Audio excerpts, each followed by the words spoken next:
set up as a place for migratory waterfowl, and so we have a lot of different ducks and geese that come in the area in the winter time, but in the spring times a lot of other smaller songbirds come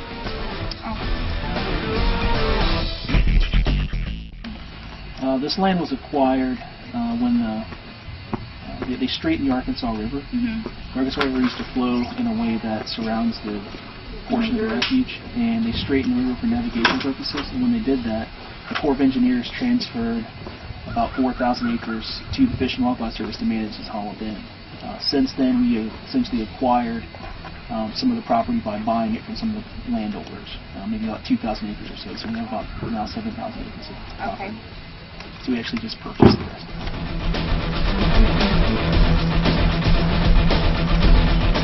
They start arriving in the end of September. You have some blue-winged teal that show up around then. And then throughout the rest of the fall and winter, there are more and more that show up. They sometimes come here and stay. Sometimes they come to this location and hang out for a few months or a few weeks, and then they just continue going south. Well, we have a couple of different ways that we do.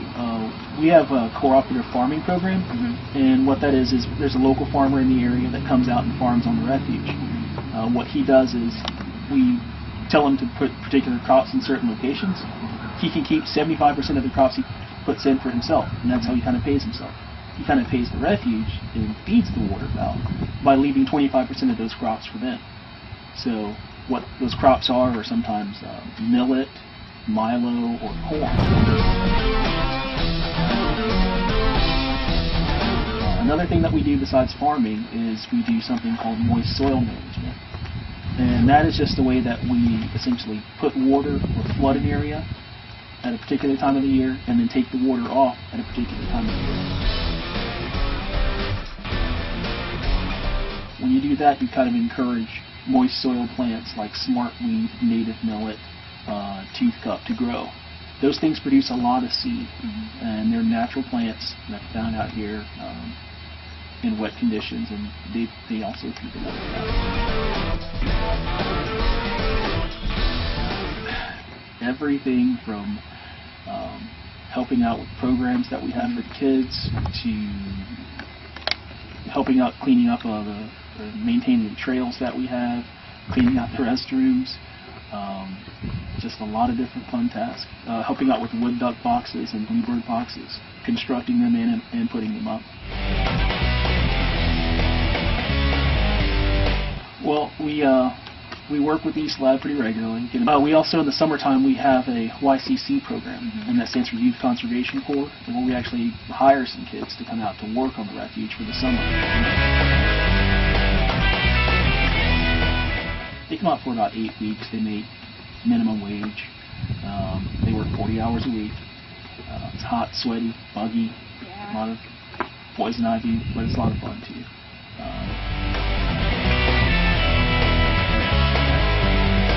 We try and get the community involved out here by having different programs. We've had a program about insects out here where we brought people out. We had a program about raptors where some people brought some live hawks and owls out and talked about those with people. And we had another event called Bow Jam where we invited kids out to that, where we introduced them to archery.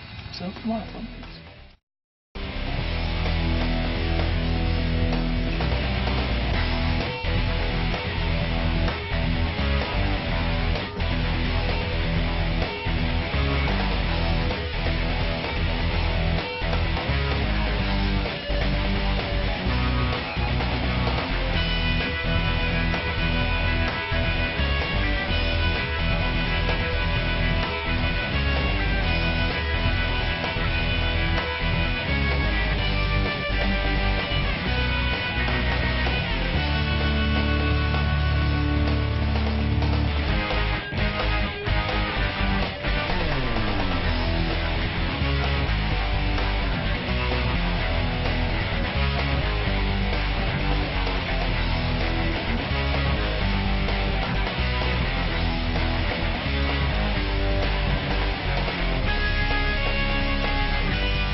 swallow it, just chew it.